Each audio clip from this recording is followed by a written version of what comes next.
اعوذ باللہ من الشیطان الرجیم بسم اللہ الرحمن الرحیم الحمد للہ الذی نور قلوب العارفین بنور معرفتہ واثبت فؤاد انبیائہ واولیائہ بقصص الانبیاء والمرسلین واکمل ایمان المسلمین والمؤمنین بولایۃ علی امیر المؤمنین علیہ السلام.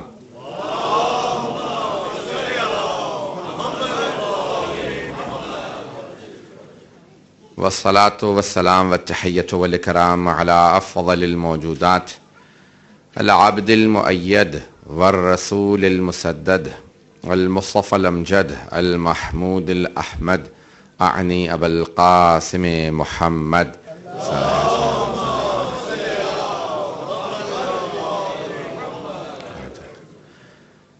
وعلى روحه ونفسه وسهره ووسيه سید الاتقیاء والاصفیاء مولا الموالی امام المتقین علی بن ابی طالب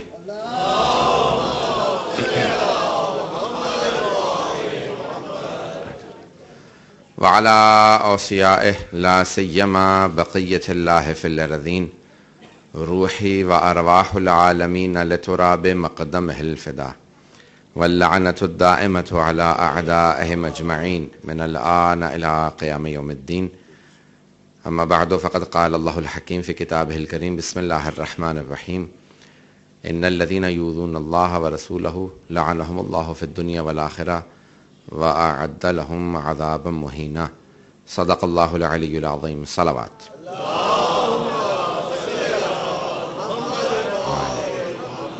وعجل فرجهم.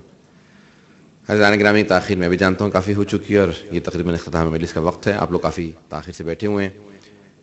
میں انشاءاللہ تعالی مطالعہ پیش کروں گا. سال کا اختتام ہو رہا ہے 2014 کا، اور بہترین جو طریقہ ہے سال کے اختتام کرنے کا میرے خیال میں مجلس سید الشہداء ہے.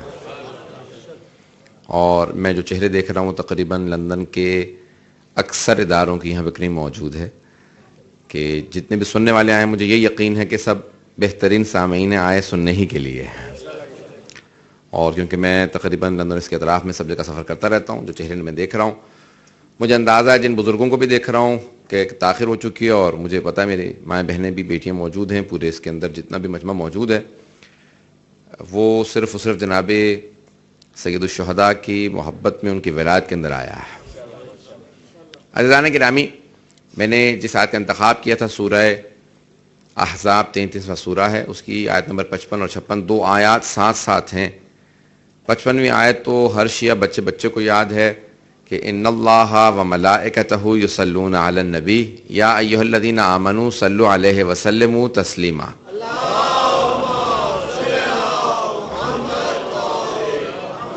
وعجل فرجهم کہ بے شک کہ خدا اور اس کے ملائکہ پیغمبر پر درود و سلام بھیجتے ہیں. اے ایمان والو تم بھی ان پر درود و سلام بھیجو.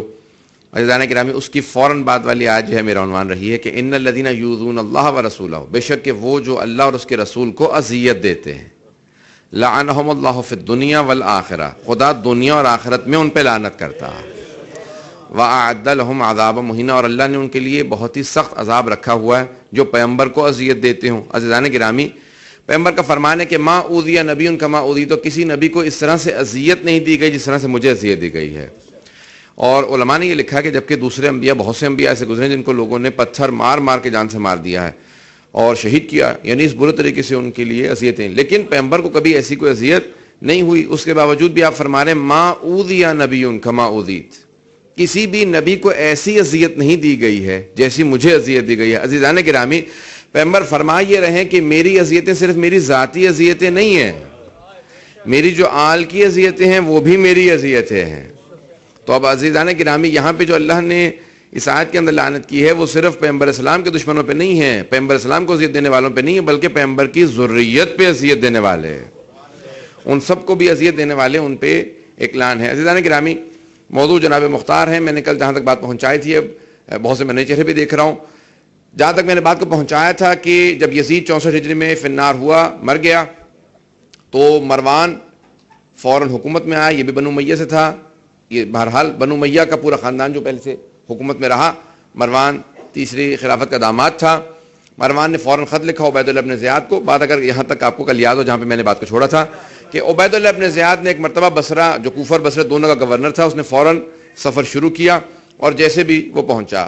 بہرحال اس کے بعد جنگیں ہوتی رہیں اور 3 قیام ہوئے اور تینوں کے تینوں قیام وہ شہادتوں سے ختم ہوئے. جناب مختار کئی مرتبہ گرفتار ہو چکے تھے. جناب مسلم ابن عقیل کے دور کے اندر سید الشہداء کی زندگی میں گرفتار تھے, واقع کربلا کے وقت گرفتار تھے, اس کے بعد آزاد ہوئے, پھر دوبارہ گرفتار رہے. عزیزان گرامی, ان کی گرفتاری بہت طولانی ہوئی, یہاں تک کہ جب 64 ہجری میں یزید مرا اور اس کے فوراً بعد مروان حکومت میں آ گیا, عبید اللہ ابن زیاد پہنچا شام میں, تو یزید کے مرنے کے بعد طوائف الملوکی والا حال ہوا. حجاز کو عبداللہ ابن زبیر نے لے لیا. شام یعنی بلاد الشام پورے, یہ موجودہ شام نہیں, سیریا, جارڈن, فلسطین وغیرہ, لبنان, یہ سب ملا کے بلاد الشام کہلاتے ہیں. 4 ملک مل کے شام بنتے ہیں. یہ مروان نے لے لیا. عراق اور تقسیم ہو گیا ایران, اور پورا مصر وغیرہ تقسیم ہوتے چلے گئے. مختلف بادشاہوں نے, مختلف افراد نے حکمرانی اپنے ہاتھوں میں لی. اس دوران جو عراق تھا یہ سارا کا سارا حجاج ابن یوسف ثقفی ملعون جو ہے وہ اس وقت ایک جرنیل بنا, اور یہاں کی حکومت جو ہے وہ آ گئی. یہ بہرحال مختلف طوائف الملوک والا جو حال تھا, مختلف بادشاہ آتے رہے. ابراہیم نامی ایک آدمی آیا اور اس کے ساتھ ایک اور آدمی تھا جن دونوں کی بہت زیادہ وفاداری تھی عبداللہ ابن عمر کے ساتھ. عبداللہ ابن عمر مختار کے بہنوئی تھے. یہاں سے انہوں نے خط لکھا کہ ان دونوں کو کہو کہ مجھے آزاد کر دیں, اور جیسے بھی خط لکھا اپنے غلام کو خط دیا کہ کسی طرح سے پہنچا دو. اس نے خط پہنچایا, فوراً وہاں سے خط لکھا کہ بھئی یہ میرا برادر نسبتی ہے, اس کو فوراً آزاد کرو. ان دونوں نے کہا کہ آزاد تو کر دیں لیکن یہ قیام کی باتیں کرتا ہے. زندان سے بھی ہمارے مخبروں نے بتایا کہ یہ قیام کرنا چاہتا ہے. اکثر ہمارے قتل کی باتیں کرتا ہے, بنو امیہ کو مارنے کی باتیں کرتا ہے, حسین ابن علی کے خون کا بدلہ لینے کی باتیں کرتا ہے. عزیزان گرامی, حجاج ابن یوسف ثقفی ملعون جو ہے وہ اس وقت وہاں موجود تھا. اس نے کہا کہ نہیں, اس کو آزاد ہونے نہیں دوں گا. اب تفسیر امام حسن عسکری علیہ السلام میں بہت لمبی ایک روایت ہے, کیونکہ اب یہ عشرہ نہیں ہے, خمسہ ہے, اور آج آخری مجلس ہے. کم از کم مجھے اس روایت کے لیے 5 سے 10 منٹ چاہیے, اس لیے میں اس کو میں اس روایت کو پیش نہیں کروں گا, صرف اور صرف اس کے مختصر خلاصہ پیش کر دوں گا. پوری روایت میں نہیں پڑھ سکوں گا, وقت نہیں ہے عزیزان گرامی. تو اب آیات قرآن میں موجود ہیں, اور 11ویں امام کی جو تفسیر ہے ان سے منسوب ہے, اس میں یہ الفاظ لکھے ہیں کہ ایک مرتبہ حجاج نے جملے سنے کہ چوتھے امام علیہ السلام نے کہا, جب لوگوں نے کہا نا کہ حجاج اس وقت جو ہے وہ جرنیل بن چکا ہے, مولا نے کہا کہ یہی بے انتہا اب امیر المومنین کے میرے دادا کی شیعوں کو قتل کرے گا. لیکن میرے دادا خبر دے گئے تھے اپنی زندگی کے اندر کہ میرے دونوں بیٹے شہید ہوں گے, اور عبید اللہ بہرحال ابن زیاد وغیرہ سب کو جو ہے وہ مار دیا جائے گا, اور مختار ابن ابی عبید ثقفی میرے دونوں بیٹوں کی شہادت کا بدلہ لے گا, خصوصاً حسین ابن علی کی سارے قاتلوں کو مارے گا, بنو امیہ کو فنار کرے گا, کا سارے بدلے وہ لے گا, کا اس لیے مختار ابھی مر نہیں سکتا. یہ حجاج کو آگے خبر دی گئی تو اس نے فوراً کہا کہ یہ معذاللہ, یعنی بہرحال اس نے توہین آمیز کلمات کہے, میں ممبر سے دہرانا نہیں چاہتا. تو اس نے امام سجاد السلام کے خلاف بات کی, امیر المومنین کے خلاف بات کی, امام حسین علیہ السلام کے خلاف, اہل بیت کے خلاف اس نے گفتگو کی. کہا کہ یہ لوگ ایسے ادعا کرتے رہتے ہیں اور ان کے جو ماننے والے ہیں وہ ان کی ساری باتوں کو مان لیتے ہیں. کہا کہ میں اس قسم کی باتیں نہیں مانتا, مختار ہمارا کچھ نہیں بگاڑ سکتا, اسی وقت لاؤ اور اس کا قتل کر دو. تو جلاد لے کے اب یہ خلاصہ میں جلدی جلدی پیش کر رہا ہوں کہ امام علیہ السلام فرماتے ہیں, امام حسن عسکری علیہ السلام فرماتے ہیں, محمد وعجل فرجہ. اگر میری تھوڑی سی رفتار زیادہ رہے گی تو آپ لوگ ساتھ ساتھ ہیں. عزیزان گرامی, ایک مرتبہ حضرت مختار کو لایا گیا اور جلاد کو حکم دیا حجاج نے کہ ان کا فوراً اسی وقت قتل کر دو, بجائے اس کے کہ ہم یہ ساری باتیں سنتے رہیں. تو جناب مختار کے اس وقت زنجیروں میں ہاتھ تھے, گلے میں بھی باقاعدہ زنجیریں, پاؤں میں بھی زنجیریں, کیونکہ ڈرتے بہت تھے جناب مختار سے, شجاع تھے, دلیر تھے. انہوں نے کہا کہ اے حجاج سن لے, تو میرا قتل نہیں کر سکتا, کیونکہ مجھے امیر المؤمنین علی ابن ابی طالب کے اصحاب نے بتایا ہے کہ میں تم سب کا قتل کروں گا. تم میرے ہاتھوں, اگر تو نے مارا گیا تو جتنے بنو امیہ کے کارندے سب میرے ہاتھوں مارے جائیں گے. اے حجاج سن لے, تو مجھے نہیں مار سکتا, کیونکہ مجھے علی ابن ابی طالب نے ان کے بیٹے حسین کے خون کا طلبگار قرار دیا ہے. کہا کہ میں بھی معاذ اللہ, اس نے فوراً کہا میں تیرے مولا کو بھی معاذ اللہ جھوٹا ثابت کروں گا, تیرا ابھی قتل کروا دوں گا. جلاد کو حکم دیا, تلوار لے کیا. جناب مختار نے فوراً آواز دی, کہا کہ سن, امام حسن عسکری علیہ السلام فرماتے ہیں, کہا حضرت مختار نے کہا سن, اگر میں قسم کھا کے کہتا ہوں, میں علی مرتضیٰ کی قسم کھا کے کہتا ہوں کہ اگر تو نے میرا قتل کر بھی دیا تو میں دوبارہ زندہ ہوں گا. اور میں تو عزیزان کرام ایک مرتبہ حضرت مختار نے اس کو حجاج کو یہ چیلنج دیا, کہا کہ یاد رکھ میں ہر چیز کا بدلہ لوں گا, اور وہ تمام کی تمام چیزیں کہ جن کو تم سوچتے ہو کہ ختم ہو جائیں گی, کوئی چیز ختم ہونے والی, آواز آ رہی ہے مجھے اس کی پرواہ نہیں کہ مائکرو فون جیسا بھی رہے.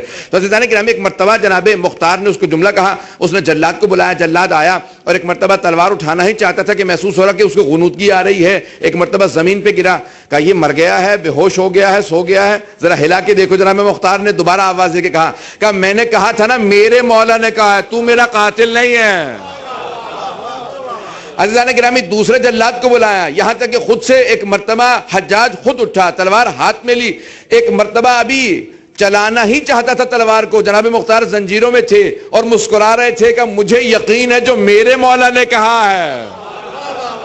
کہ اتنے میں امام حسن علیہ السلام فرماتے ہیں کہ ایک مرتبہ وہ کبوتر جو کہ پرانے زمانے میں جن کو مصائب کہا جاتا تھا, وہ پیغام رساں کبوتر ایک مرتبہ آئے, کہا کہ ایک خط آیا ہے, فوق کا خط کھولو. جیسے خط کھولا تو عبد الملک ابن مروان کا خط تھا, مروان کے بیٹے کا, کہ میرا باپ مر گیا ہے اور یہ جو تمہارے پاس مختار ہے اس کی جو زوجہ ہے وہ میرے بیٹوں کی دائی رہی ہے, اس لیے اس کو آزاد کر دو, اس کو مارنا مت, اس کی باتوں میں مت آنا, اس میں اب دم نہیں رہا, یہ بوڑھا ہونے لگا ہے.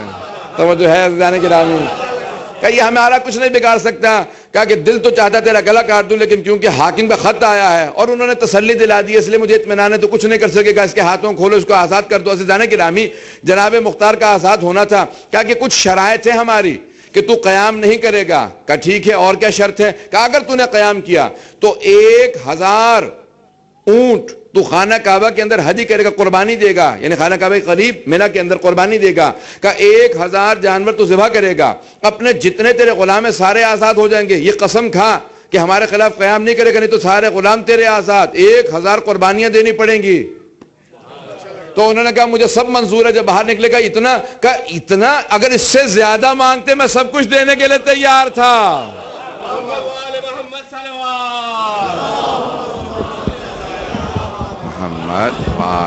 محمد وعجل فرجهم. عزیزان گرامی جناب مختار نے کہا کہ ہدی یعنی راہ خدا کے اندر قربانی دینے کا 1000 اونٹ اور سارے غلاموں کی آزادی. کا اس نے کہا کہ اگر قیام کیا تو یہ سب کچھ کرنا ہوگا, قسم کھلوائی ہے نا کہ اگر قیام کیا تو یہ سب کچھ 1000 قربانیاں دینی پڑیں گی. تو فوراً جناب مختار نے کہا میں ویسے ہی قسم کھا چکا ہوں کہ ایک مرتبہ پروردگارا مجھے خون حسین کا بدلہ لینے کی توفیق دے دے, میں اپنے سارے غلام ویسے ہی آزاد کر دوں گا. کہ مجھے زندگی سے پیار نہیں رہا, میں مرنا ہی چاہتا ہوں, صرف خون حسین کا بدلہ لینا چاہتا ہوں, اس کے بعد مجھے زندگی نہیں چاہیے. عزیزان گرامی جناب مختار تیار ہوئے, اپنے گھر سے کہا کہ پابندی ہے, گھر سے باہر نہیں نکل سکتے. کہ گھر میں بیٹھے رہنے دو, میں گھر پہ بیٹھ کے سارے سرداروں کو جمع کرنا جانتا ہوں. سارے سرداروں کو بلانا شروع کیا اور جناب محمد حنفی کو خط لکھا. جناب محمد حنفی سے خط کا جواب آیا, کہا کہ ابراہیم ابن مالک اشتر کو بتا دو مجھے جناب محمد حنفی کا خط آ گیا.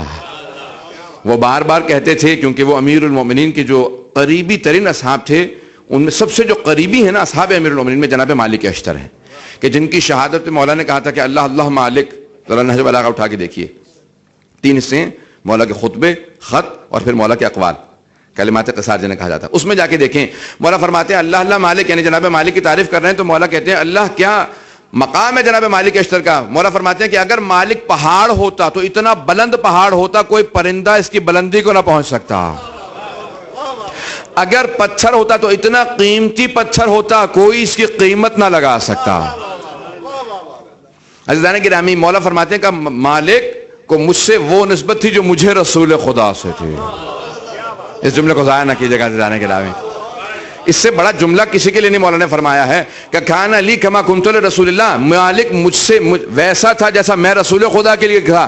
میں جس طرح رسول خدا کے سامنے کھڑا رہا کرتا تھا سپر بن کے, مالک میرے سامنے کھڑا رہا کرتا تھا. اب جناب ابراہیم ابن مالک اشتر کو وہی اپنے باپ کا جلال تھا, کہا کہ میرے بابا نے پوری زندگی حجت خدا کا ساتھ دیا ہے, میں بھی حجت خدا کے ساتھ ہوں, اگر چوتھے امام مختار کی تائید کریں گے تو میں ساتھ دوں گا. تو فوراً جناب مختار نے خط لکھا, کہ ابراہیم ابن مالک اشتر سے کہو مجھے خط آ گیا ہے. ان کے کچھ افراد وہاں پہ گئے, ان کے گھر پہ گئے, انہوں نے کہا میں ملنا نہیں چاہتا. کہا خط پڑھ لو کا پڑھنا نہیں چاہتا. کہا بات سن لو کا سننا نہیں چاہتا. کہا مجھے مولا کے حکم کی تعمیل کرنی ہے, مجھے کسی اور کی بات کو نہیں سننا. جناب مختار کے جو جتنے بھی اصحاب تھے سب واپس آئے, کہا کہ بھئی ہم نے آپ کی بیعت کی لیکن وہ بات سننے کے لیے تیار نہیں. کہا میں خود ان کے گھر پہ جاؤں گا جس کا وہ بیٹا ہے, میں خود اس کے گھر پہ چل کے جاؤں گا, خود ان کے گھر پہ آئے. کہا کہ میں آپ کی بات نہیں سننا چاہتا. کہا میری بات صرف اتنی سی سن لیجئے کہ مجھے چوتھے امام علیہ السلام کی تائید حاصل ہو چکی ہے. اب ایک مرتبہ کہا کہ علامت کیا ہوگی؟ کہا کہ کچھ ہم تحائف بھیجیں گے چوتھے امام علیہ السلام کے لیے, اگر قبول کر لیں گے یہ علامت ہوگی. حضرت محمد حنفیہ نے لکھا کہ یہ علامت ہوگی کہ جب انہوں نے بھی سوال کیا کہ واقعی آپ نے جو خط لکھا ہے یہ چوتھے امام کی تائید کی طرف سے ہے یا نہیں, کہ ہم تحائف بھیجیں گے, تحفے ہدایہ بھیجیں گے امام کے لیے, اگر امام نے قبول کیے تو وہ راضی ہیں, وَإِلَّا کیونکہ امام غصبی چیز اور رشوت قبول نہیں کرتے. بہت سے لوگ تحائف بھیجتے تھے, مولا کہتے تھے نہیں چاہیے. بہت سے لوگ ہدایت دیتے تھے, مولا کہتے تھے قبول نہیں ہے, واپس لے جاؤ. عزیزان گرامی کیونکہ مولا سمجھتے تھے یہ تحفہ دینے سے کچھ اور کام کی طرف اشارہ لے جا رہے ہیں. تو جناب مختار نے ایک مرتبہ تحائف بھیجے, مولا نے قبول فرمایا. جناب ابراہیم مالک اشتر نے کچھ اپنے افراد کو بھیجے رکھا تھا, دیکھنا چوتھے امام قبول کرتے ہیں یا نہیں. عزیزان گرامی میں نے کل ایک جملہ پیش کیا تھا کہ چوتھے امام نے ان ہدایہ سے 20,000 جو دینار جناب مختار نے بھیجے, مولا نے بنی ہاشم کے گھروں کی تعمیر کروائی. کبھی بھی امام کسی ایسے پیسے جسے جائز نہ سمجھتے ہوں کسی جائز کام میں نہیں لگاتے. تو امام کا قبول کرنا. پھر جناب ابراہیم ابن مالک اشتر کو یقین ہوا. عزیزان گرامی ایک لشکر تیار ہونے لگا, چند ہزار افراد کا ایک لشکر تیار ہوا, اور یہاں پہ کوفے کے اندر جناب مختار نے کچھ افراد کو قتل کیا جو خون حسین کے اندر شریک تھے. ابھی گھر سے موومنٹ شروع ہوئی تھی. عزیزان گرامی سننا پسند فرمائیں گے نا, ابھی تھوڑا سا چلیں گے. تو عزیزان گرامی ابھی گھر سے تحریک شروع ہے, یہ پوری نہضت گھر سے چل رہی ہے. جناب مختار سرداران کوفہ کو جو شیعہ تھے, جتنے بھی مولا کے چاہنے والے تھے, جو آزاد ہو چکے تھے, اور جو میں نے کل جو پیش کیا تھا سلیمان ابن سورت خزائی کے جو قریبی ترین افراد جو ان کے پاس سے شہادت سے بچ کے یعنی جو رہ گئے تھے زخمی باقی, ان سے ملاقات کی, ان سب سے ملے, ان سب کو قریب میں جمع کیا اور کہا کہ دیکھو اب ہم لشکر تیار کریں گے. اے کاش میں اس وقت آزاد ہوتا جب سلیمان ابن سورت خزائی نے قیام کیا تھا, میں ان کے ساتھ شریک ہوتا, ان کا ساتھ دیتا, اور جتنے میرے افراد ہیں سب کو ہم اگر شریک کر دیتے تو پھر وہ نتائج نہ ہوتے. عزیزان گرامی مسیب اور مختلف لوگ شہید ہوتے رہے. اب جناب مختار نے لشکر بنانا شروع کیا. ایک مرتبہ لشکر بننے لگا, چند ہزار افراد جمع ہو گئے, ہزاروں کے حساب سے لوگ آنے لگے, اور ایک ہی نعرہ تھا, یا لثارات الحسین. عزیزان گرامی جہاں پہ نعرہ لگتا تھا, اب ایک مرتبہ مختلف افراد تھے جو لشکر تیار کر رہے تھے حضرت مختار کے مقابلے میں. ابھی حکومت ان کے ہاتھوں میں نہیں آئی ہے, حکومت آنے سے پہلے حالات کوفہ کیا ہیں میں ان کو پیش کرنا چاہتا ہوں. عزیزان گرامی ابن جارود کے نام سے اور مختلف جو لوگ تھے, یہ سب کے سب جو دشمنان اہل بیت تھے سب جمع ہونے لگے, اور انہوں نے ایک لشکر بنایا اور کہا کسی بھی طریقے سے مختار کو قتل کر دیا جائے. اب یہ سارا لشکر تیار ہونے لگا, اور یہاں پہ جناب مختار نے کہا کہ ہم ان کا مقابلہ کریں گے. لوگوں نے کہا کہ دیکھیں آپ خود مقابلے کے لیے مت جائیں. کہا نہیں, میں افراد کو تیار کروں گا. کوفے کے اندر جنگ شروع ہوئی, جناب مختار نے بہت سے افراد کو قتل کیا. لیکن جب ان کا سپہ سالار سامنے آیا, اس نے کہا میں مختار کو چیلنج کرتا ہوں, تحدید کرتا ہوں کہ میرے سامنے مقابلے پہ آئے. تو جناب مختار اٹھے, جب جانے لگے تو ساری فوج نے روکا, کہا رک جائیے, مت جائیے اس کے مقابلے میں. کہا اس سے پہلے جو آیا تھا جانتے ہو وہ کون تھا؟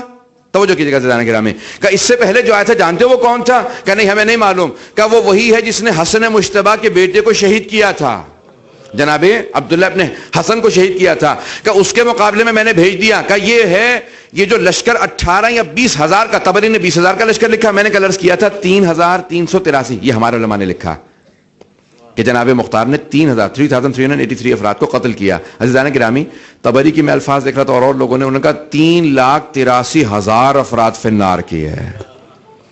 کیوں؟ یہ اب آپ کہیں گے کہ بھئی بہت بڑی فگر ہے. عزیزان گرامی ایک ایک جو لشکر آتا تھا 20-30 ہزار کا ہوتا تھا جو فوج آتی تھی, اور جناب مختار صرف قاتلان حسین کو مارنا چاہتے تھے, لیکن وہ جتنا لشکر اور فوج ان کے مقابلے میں بھیجتے تھے ان کے مقابلے میں اترتے تھے, انہیں مارتے تھے, اور پھر اس کے نتیجے میں, اب مجھے اس کی تفصیل میں نہیں جانا ہے, ہمارے علماء نے بحث کیا کہ شاید بعض اوقات اہل سنت کے مورخین تھے, انہوں نے فگرز کو بڑا کر کے پیش کرنے کی کوشش کی ہے کہ انہوں نے اتنے افراد مار دیے ہیں. لیکن عزیزان گرامی یہ جو پہلا لشکر آیا جس میں 20,000 کا لشکر تھا, اور اکثر وہ افراد تھے جو کربلا کے اندر سید الشہداء کے مقابلے میں سپاہی موجود تھے. عزیزان گرامی جناب مختار کہتے تھے کہ اپنے لشکر کو بار بار, جو پہلا خطبہ دیا, کہا کہ تمام تعریفیں اللہ کے لیے ہیں, اور اللہ سبحانہ و تعالیٰ کے اس نبی کی تمام تعریفیں کہ جس کو اللہ نے مبعوث کیا ہے, تمام کی تمام اللہ سبحانہ و تعالیٰ نے جو نعمتیں عطا کی ہیں آل محمد کو, ہم آل محمد کو سلام پیش کرتے ہیں. عزیزان گرامی جناب مختار کھڑے ہوئے, کہا ایھا الناس, اے لوگو, آج میں تم سب کو دعوت دیتا ہوں کہ ہم جناب سید الشہداء کے خون کا بدلہ لیں گے، جب تک کہ بدلہ نہ لے لیں ہم آرام سے نہیں بیٹھیں گے۔ ایک مرتبہ پورے مجمع کو تیار کیا اور پھر مقابلے پہ اترے۔ جب خود آئے جنگ کرنے کے لیے تو عزیزان گرامی بڑے بڑے جنگجو دیکھتے تھے، جناب مختار کہتے تھے جب یہ سوچتا ہوں کہ میرے سامنے قاتلان حسین موجود ہیں، تلوار خود بخود ایسی طاقت میں آتی ہے، میں روکتا ہوں تلوار چلتی رہتی ہے۔ عزیزان گرامی 20,000 افراد کا لشکر تھا، جناب مختار نے ایک مرتبہ سارے لشکر کا صفایا کیا اور اس کے بعد پھر دارالامارہ پہ قبضہ کیا اور کہا کہ یہ حکومت ہمارے ہاتھ میں ہے۔ ایک مرتبہ خط لکھو چوتھے امام علیہ السلام کو کہ ہمیں یہ حکومت ملی ہے، باقاعدہ تائید حاصل ہوئی اور جتنے بھی وہاں سے بیت المال سے پیسے ملے سارے سپاہیوں کے اندر، جنگجوؤں کے اندر 500 درہم یا دینار تقسیم کر دیے گئے، اور جو جنگ کے بعد پہنچے ان کو بھی 200 دینار دیے بعد الفتح۔ جیسے آپ کو پتا ہے کہ جب جنگیں فتح ہونے لگتی ہیں تو بہت سے افراد بعد میں آنے لگتے ہیں۔ عزیزان گرامی اب 12,000 کا ایک لشکر تیار ہو گیا۔ اب تک تو توجہ ہے سب لوگوں کی میرے ساتھ، زیادہ وقت نہیں لوں گا، میں وعدہ کر رہا ہوں آپ سے۔ عزیزان گرامی 12,000 کا ایک لشکر تیار ہو گیا۔ وہاں سے مروان مر چکا تھا، 65 ہجری کے اندر مروان مرا، اور یہاں پہ 66 ہجری کے اندر 7 محرم کو جناب مختار نے ابراہیم ابن مالک اشتر سے کہا کہ لشکر تیار کر اور عبید اللہ ابن زیاد کا سر قلم کرنا ہے۔ عبید اللہ ابن زیاد جو کوفے گورنر تھا، اس کو ایک مرض لاحق ہو گیا تھا جو ناسور اس کے جسم میں پھیلا، اور وہ بہت ایک اس قسم کے مرض میں مبتلا ہوا کہ اس کا علاج بھی نہیں ہو سکتا تھا، اور وہ بار بار جب اس سے پوچھتے تھے کہ بھی کیسا مرض ہے، کیسے ہو گیا، تو جوان ہے، تو وہ کہتا تھا کہ ایک خون کا قطرہ سید الشہداء کے سر کا جب کسی بیمار پہ گرتا تھا شفا پا جاتا تھا، ظالم پہ گرتا تھا تو عذاب بن جاتا تھا۔ تو کہا کہ میرے لیے، میں نے وہ اس سر کے ساتھ میں کھیل رہا تھا، ایک قطرہ میرے جو ہے وران پہ گرا، اس سے پھر ایک پورا بدن۔ عزیزان گرامی وہی خون کا قطرہ جب کسی بیمار کے اوپر گرتا تھا، میں نے پہلے دن پیش کیا تھا، ایک یہودی بچی کے سر پہ گرا، نابینا تھی، بینائی آ گئی، پورا جسم خراب تھا، اس کو شفا ہو گئی۔ اور عزیزان گرامی اگر ظالم کے پاس جاتا تھا، اب یہی جو بارش کا قطرہ ہے جو آب نیساں کہلاتا ہے، جب نوروز آتا ہے نا تو آب نیساں کے جب قطرے برستے ہیں نا، جب وہ ایک قطرہ ایک سیپ کے منہ میں جاتا ہے تو پھر وہ موتی بنا دیتا ہے، اور اگر سانپ کے منہ میں چلا جائے تو زہر بن جاتا ہے۔ تو ظرفیت وہی، عزیزان گرامی توجہ رکھیے گا کہ قطرہ وہی ہے، ظرفیت کے حساب سے اثر رکھتا ہے۔ پتہ نہیں بات کو پہنچا پایا ہوں یا نہیں پہنچا پایا۔ قطرہ وہی ہے بارش کا، لیکن ظرفیت کے حساب سے اثر ہے۔ سانپ کے اوپر کیسا اثر ہے، سیب کے اوپر کیسا اثر ہے۔ عزیزان گرامی اگر مظلوم ہے تو خون حسین کا اثر کیا ہے، ظالم ہے تو کیا ہے۔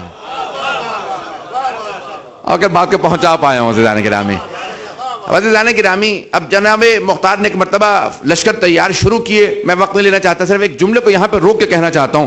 وہ افراد جو جناب عباس اور جناب علی اکبر علیہ السلام سے متعلق سوال کرتے ہیں کہ جب وہ جناب عباس علیہ السلام کہہ رہے تھے کہ مولا اجازت تو دیجئے میں لشکر کو دیکھ لوں گا، اور شب عاشور جناب علی اکبر سے بار بار کہہ رہے تھے کہ اے علی اکبر میں نے پوری کی پوری فوج کا جائزہ لے لیا ہے، توجہ کہ میں نے پوری فوج کا جائزہ لے لیا ہے، اور میں نے پوری فوج کو 4 حصوں میں تقسیم کر لیا، برابر کے 4 حصوں میں تقسیم کیا ہے۔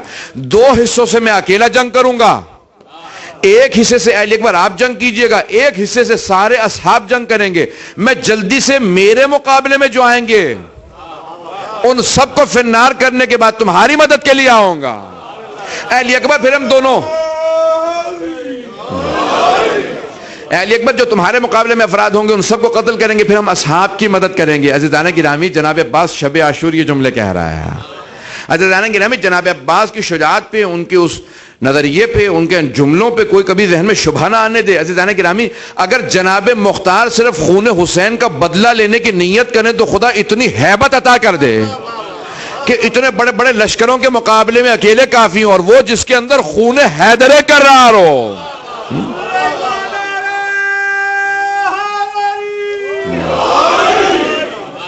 توجہ ہے نا عزیزان گرامی میرے ساتھ؟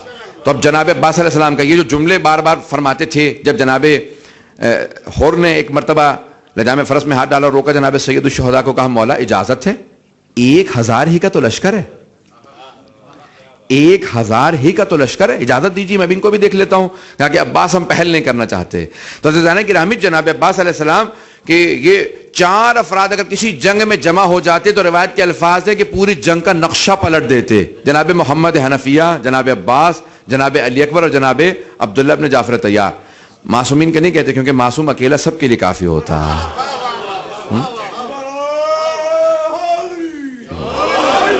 تو عزیزان گرامی اب یہ جناب عباس علیہ السلام، یہاں تک کہ جناب مسلم نے عقیل کے لیے خود سے جملے جو لکھے ہیں کہ عبید اللہ ابن زیاد نے سوال کیا، کہا 3 مرتبہ فوج بھیج چکا ہوں، 4تھی مرتبہ ایک آدمی کو گرفتار کرنے کے لیے فوج منگوا رہے ہو. کہا کہ یہ کوئی کوفے کا بقال نہیں ہے، یہ بنی ہاشم کا علی کا پروردہ ہے، اس کی علی نے تربیت کی ہے. کہا 3 مرتبہ فوج بھیج چکے ہو، 30 مرتبہ بھیجنی پڑے گی، دھوکے سے ہی گرفتار کریں گے، یہ ویسے گرفتار نہیں ہوتے.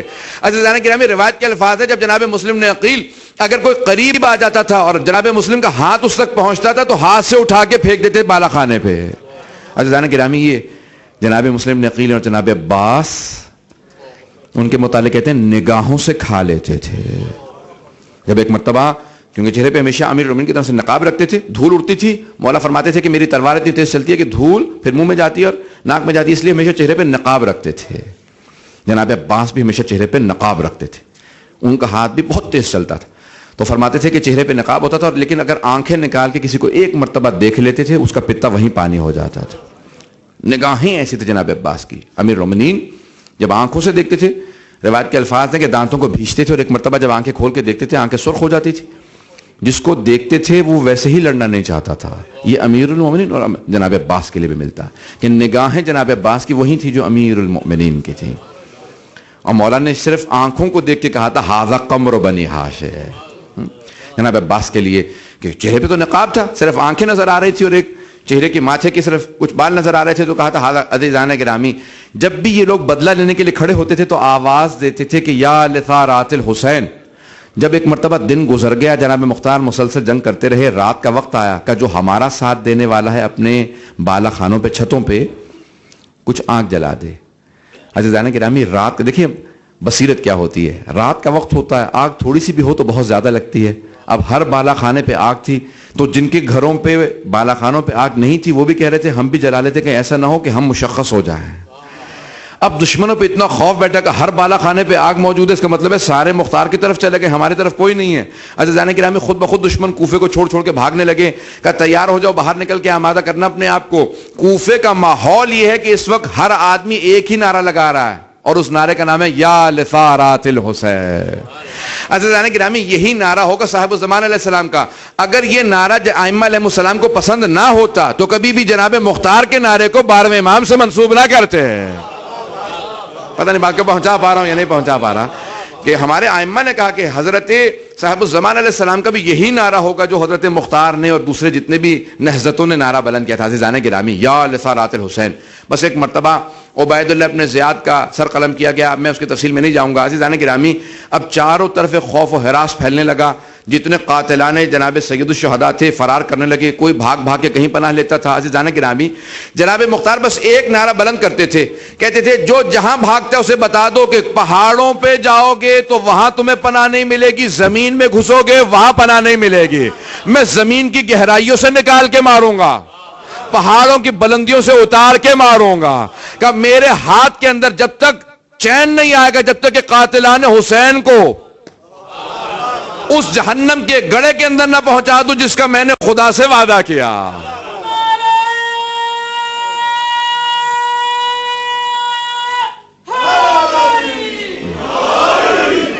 عزیزان گرامی میں جانتا ہوں تاخیر ہو چکی ہے، تھوڑا سا مجھے وقت دیجیے گا. عزیزان گرامی تھوڑا سا اور میرا ساتھ دیجیے گا، میرے ساتھ چلیے گا. عزیزان گرامی ایک مرتبہ یہ سارا کا سارا ماحول بننے لگا. میں آخری مراحل پیش کرنا چاہتا ہوں کہ جب جناب مختار رات کے اندر آرام بھی کرنا چاہتے تھے، کہتے تھے مجھے آرام نصیب نہیں ہوتا. کہا کیا بات ہے، آرام کیوں نہیں کرتے ہیں آپ؟ کہا جب بھی میں آنکھیں بند کرتا ہوں نا تو مجھے مسلسل ایک ہی بات آتی ہے، تو نے وعدہ کیا تھا خون حسین کا بدلہ لینے کا، کب اپنے وعدے کو پورا کرے گا؟ کہا مجھے ہمیشہ بس ایک ہی ذہن کے اندر خیال رہتا ہے کہ میں نے بدلہ لینا ہے، میں جب تک کہ حسین ابن علی کے قاتلوں کو قعر جہنم تک پہنچا نہ دوں تب تک مجھے چین نہیں ملے گا. عزیزان گرامی بس اب وہ افراد جیسے شمر ذل جوسن اب دوبارہ 4000 کے لشکر کو لے کے جناب مختار کے مقابلے میں آیا، اور وہ تمام جو قاتلان سید الشہداء تھے ایک ایک کر کے سب دوبارہ لشکر بنانے لگے.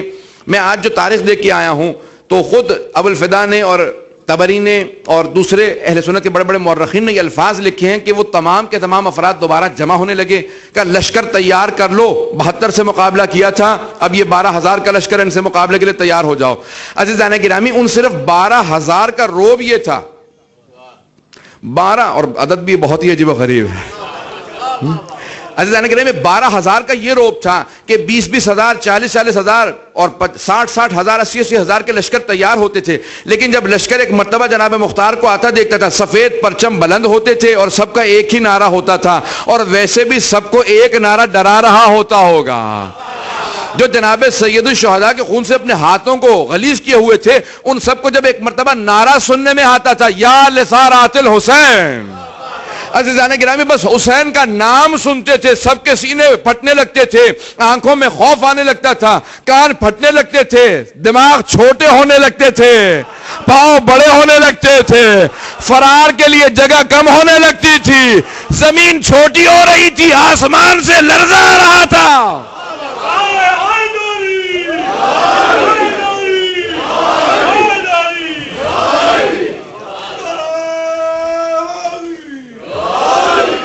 یہاں جناب مختار نے تلوار ہاتھ میں لی, آخری جملے کو پیش کر رہا ہوں عزیزان گرامی, جناب مختار نے تلوار ہاتھ میں لی, آواز دی کہ پروردگارہ گواہ رہنا, میں نے تیرے نبی کے نواسے کے خون کا بدلہ لینے کے لیے قیام کیا ہے, تیرے علی کے بیٹے کے خون کا بدلہ لینے کے لیے قیام کیا ہے. پروردگارہ میں جناب سیدہ جناب خدیجۃ الکبریٰ کے سامنے سرخرو ہونا چاہتا ہوں. جناب مختار نے تلوار ہاتھ میں لی, اب میں اپنے انداز سے پیش کروں گا. عزیزان گرامی جب ایک مرتبہ میدان کارزار میں آئے, سامنے بڑے بڑے دشمنان حیدر جناب حسین ابن علی کے دشمن موجود تھے, قاتلان شہداء کربلا موجود تھے. ایک مرتبہ جب جناب مختار چلنے لگے تو زمین نے ایک مرتبہ قدموں کے بوسے دیے ہوں گے, آسمان نے سایہ دیا ہوگا, تلوار نے لبیک کہا ہوگا, ہاتھوں نے یا علی مدد کہا ہوگا.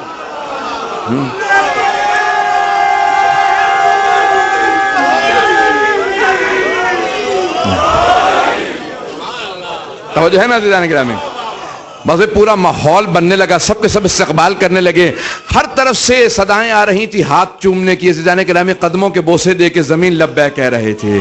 ایک مرتبہ جناب مختار چلے, میدان میں اترے اور اس طرح سے سر زمین پہ گرنے لگے. جب بھی کوئی سر زمین پہ گرتا تھا تو زمین سے آواز آتی تھی, ہم نے جہنم میں پہنچایا. آسمان سے آتی تھی کہ خداوند متعال نے تیری عبادت کو قبول کیا ہے.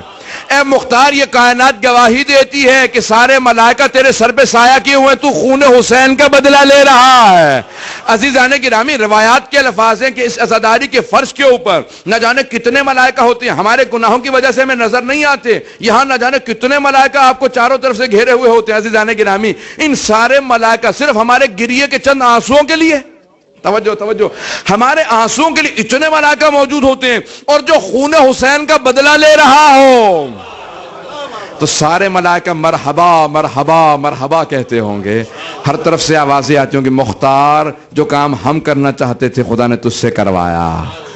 عزیزان گرامی جناب مختار نے اس انداز سے بدلہ لیا ایک ایک کر کے تمام دشمنوں کو فنار کیا. اور طبری نے لکھا ہے کہ 16 ماہ رمضان کو 67 ہجری میں 67 ہجری میں 16 کو 16 ان کی شہادت ہوئی.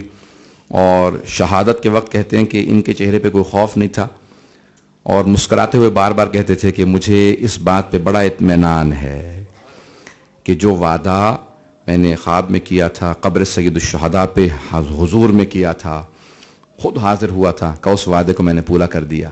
کہ جب آنکھیں بند کرتا ہوں تو میرے سامنے جنت کا نظارہ آتا ہے, اور بار بار مجھے ملائکہ دعوت دیتے ہیں کہ تیرے استقبال کے لیے اہل بیت علیہ السلام نے بلایا ہے. عزیزان گرامی کون ہے جناب مختار؟ کہ جنہوں نے جناب, آج مجھے بتایا گیا کہ منت مانی تھی بعض برادران نے جناب امام سجاد علیہ السلام کے تابوت کے برآمد کرانے کے لیے, اور تابوت برآمد ہوگا, جملوں کو سنیں گے. تھوڑا سا میں تفصیل پیش کروں گا. آج آخری مجلس ہے اور ایام اعزا کے آخری مجالس ہیں, بس یہ اب سلسلہ ختم ہو گیا ہے. 2.25 مہینے عزاداری کرتے رہے. عزیزان گرامی محرم آتا بہت دیر سے ہے, جاتا بہت جلدی ہے.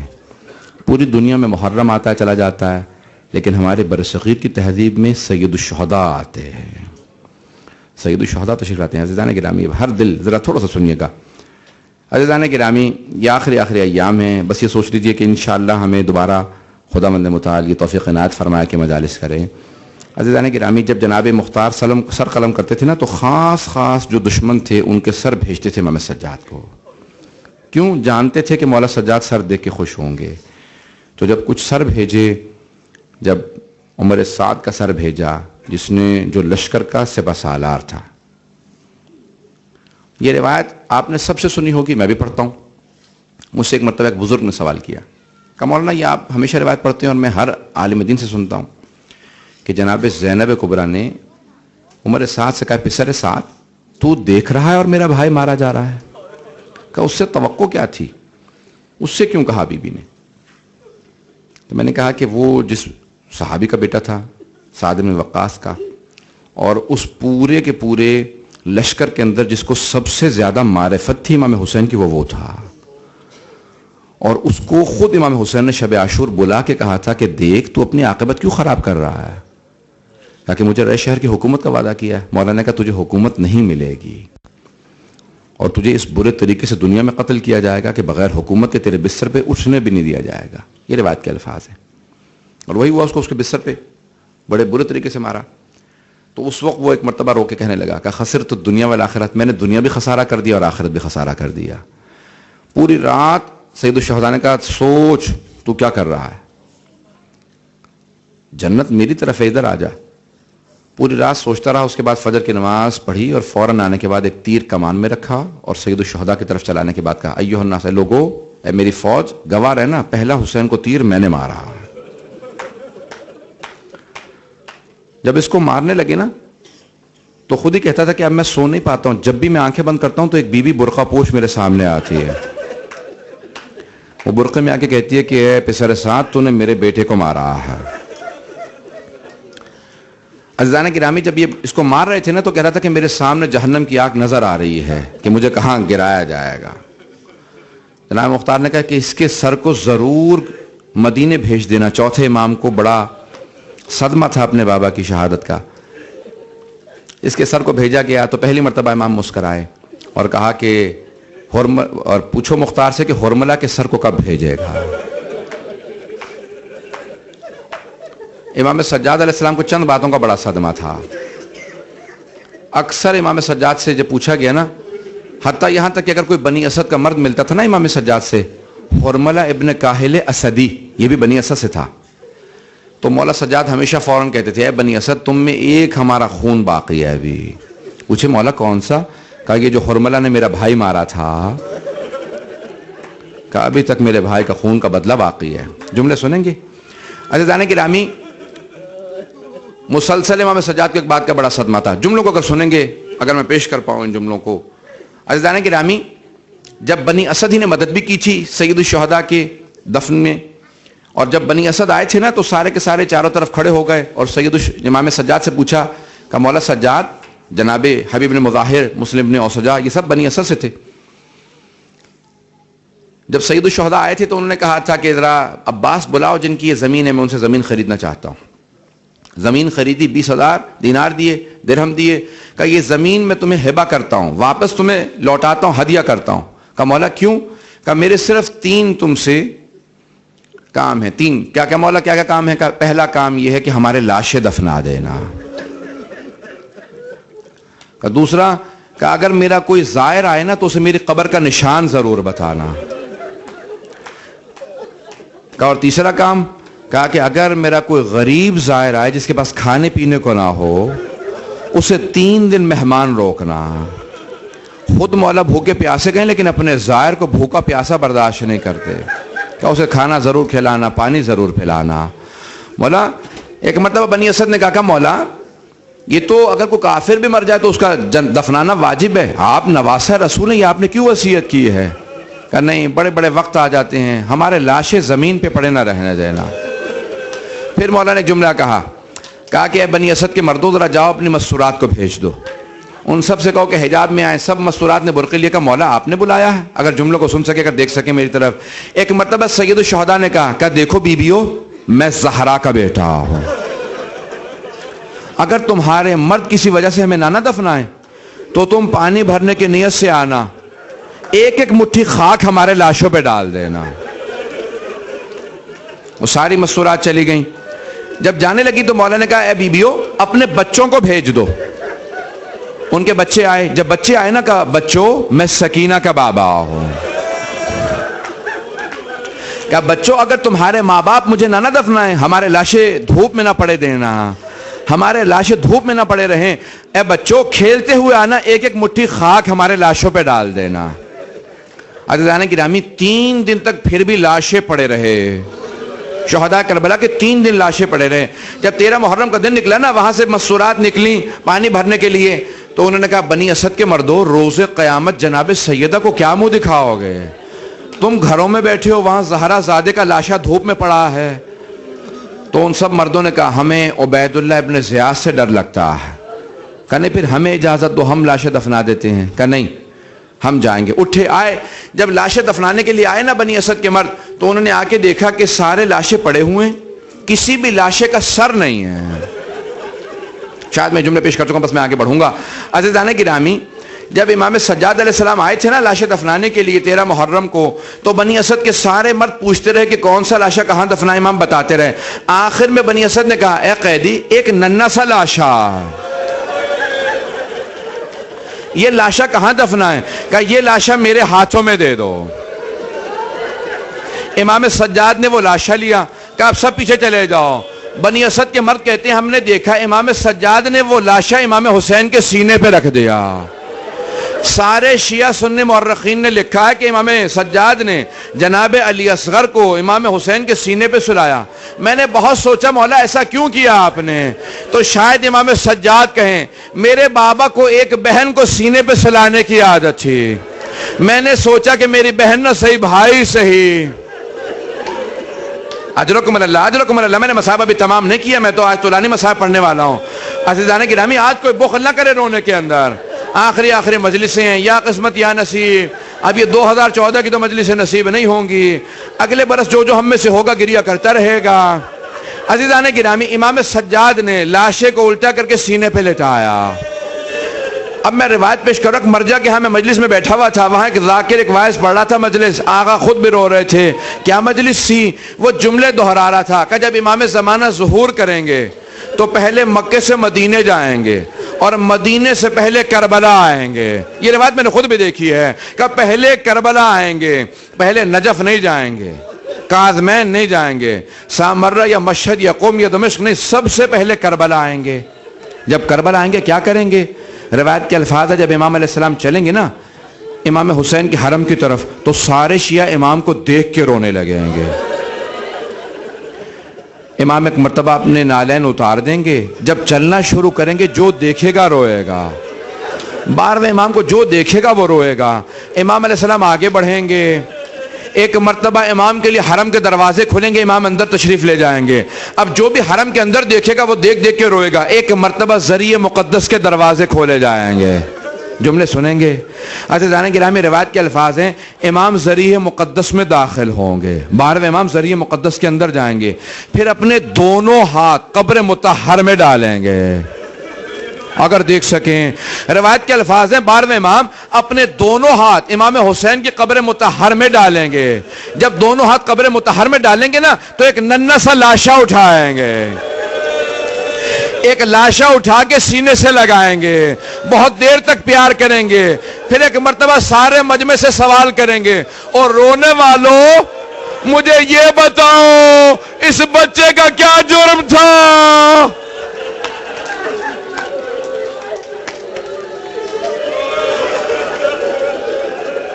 اجرکم اللہ, اجرکم اللہ. بس وہ امام سجاد علیہ السلام نے وہ ننھا سا لاشا اپنے بابا کے سینے پہ رکھا تھا. اے کاش کہ میں یہیں پہ مصائب روک دیتا, تابوت برآمد ہونا ہے لیکن یہاں پہ حق ادا نہیں ہوگا, انصاف نہیں کر پاؤں گا اگر میں یہاں روک دوں مصائب کو. اب مجھے اپنی ماں بہنوں بیٹیوں کی آوازیں زیادہ آ رہی ہیں, برداشت نہیں کر پا رہی. میں آخری مجلس ہے, ایک سوال کروں اپنی ماں بہنوں سے, اپنی بیٹیوں سے. میرا ایک سوال ہے, آپ نے صرف مصائب سنے ہیں نا, دیکھے تو نہیں ہیں؟ جب میرے طرف دیکھیے گا, اگر چہلم کے دن آپ سب کربلا میں ہوتی, میں بیویوں سے سوال کرتا ہوں, جب امام سجاد اپنے بابا کا سر لے کے آئے, کہ پھپھی اماں ذرا بیویوں کو دور کر دیجئے, مجھے بابا کے سر کو دوبارہ قبر میں رکھنا ہے. جب ایک مرتبہ قبر کھلی, میرا دل کہتا ہے ایک بی بی بار بار آگے آتی ہوں گی, اے سید سجاد میرا بیٹا علی اصغر ذرا ایک مرتبہ دکھا دے.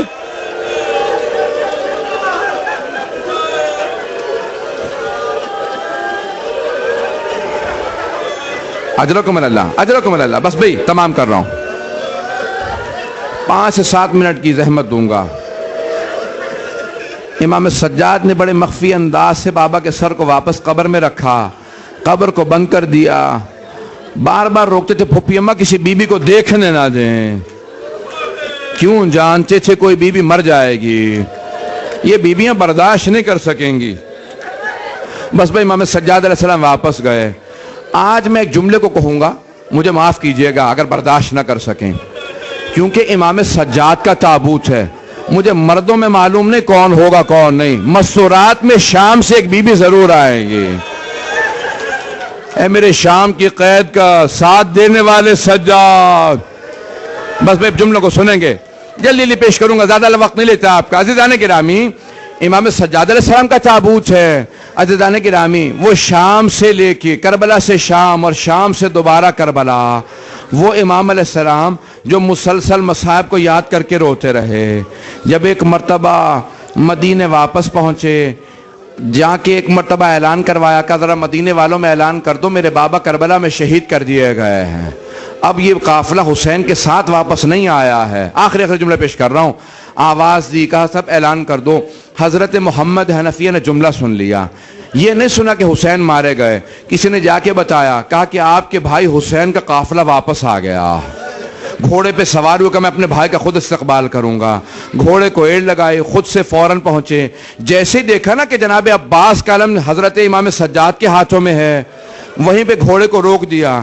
کہا کہ میرا بھائی حسین کہاں ہے؟ کہا این این اخی حسین، میرا بھیا حسین کہاں ہے؟ کہا قد قتل بکربلا، وہ کربلا میں مارے گئے.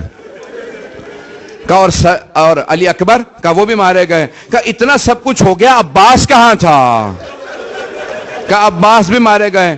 ایک مرتبہ ایک سوال کیا، کہا میں اور کچھ نہیں پوچھوں گا، بس مجھے اتنا بتا دو میری بہنیں میرے بھائی کے ساتھ گئی تھی، کیا میری بہنیں خیریت سے واپس آئی ہیں؟ کہ چچا انہیں شرابی کے دربار میں لے جایا گیا، انہیں کوفہ و شام کے بازاروں میں پھرایا گیا.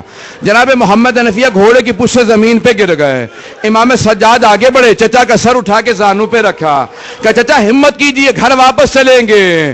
کہا آپ کون ہیں بار بار مجھے چچا کہتے ہیں؟ کہ چچا آپ نے نہیں پہچانا؟ چچا میں سید سجاد. کہ سجاد آپ 24 برس کے جوان ہیں، یہ آپ کی داڑھی سفید کیسے ہو گئی؟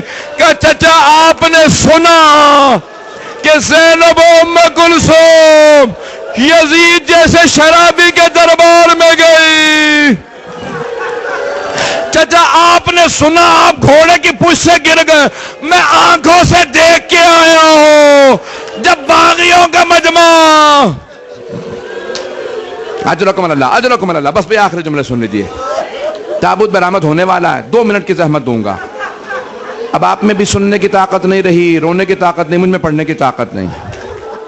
بس بھی آخری جملے سن لیجئے. عزیزان گرامی، تاریخ میں الفاظ ہیں، میں نے پہلے بھی پیش کیا جملہ، تاریخ میں الفاظ ہے کہ 3 ایسے افراد ہیں جو جب غسل دے رہے تھے نا تو وہ غسل دیتے دیتے رک گئے، نہ جانے کہاں نگاہ پڑی، بلند آواز سے رونے لگے.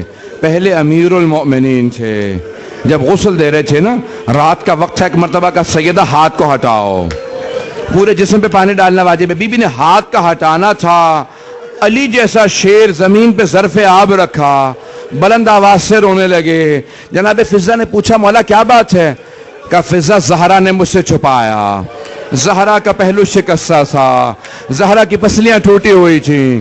عزیزان گرامی، بس بھئی ایک اور بی بی ہے جو زندان شام میں ہے. جب ایک بی بی نے سوال کیا نا امام سجاد سے، بیٹا سجاد میں غسل کے دوران کرتا اتار دوں یا کرتے سمیت غسل دے دوں گا؟ پھوپھی اماں کرتا مت اتاریے گا، میری بہن کے زخموں سے خون دوبارہ جاری ہو جائے گا. بس بھئی نہ جانے کیا کیفیت تھی. تیسرا کون ہے؟ امام باقر علیہ السلام. جب پانی ڈالے تھے نا، ایک مرتبہ بابا کو کروٹ دی، نہ جانے پشت پہ کیا نشان دیکھے. امام سجاد نے غسل روک دیا کہ ہائے میرا بابا، آج تک میرے بابا کی کمر پہ نشان باقی تھے. الا لعنت اللہ علی القوم الظالمین. وَسَيَعْلَمُ الَّذِينَ ظَلَمُوا أَيَّ مُنقَلِبٍ يَنقَلِبُونَ. بس میں زنجیروں کے اندر لپٹا ہوا آ رہا تابوت. جو بھی زنجیروں میں دیکھے نا تو ایک مرتبہ وہ زنجیریں وہ جو شام میں امام نے پہنی تھی ذہن میں رکھتا ہوا امام کا پرسہ دے. کس کو پرسہ دیں گے؟ بس بھئی دو ہستیوں کو ضرور پرسہ دیجئے گا. ایک جناب سیدہ کو آپ کے پوتے کا پرسہ دیتے ہیں, دوسرے امام زمانہ کو ان کے جد امام سجاد کا یا اس سے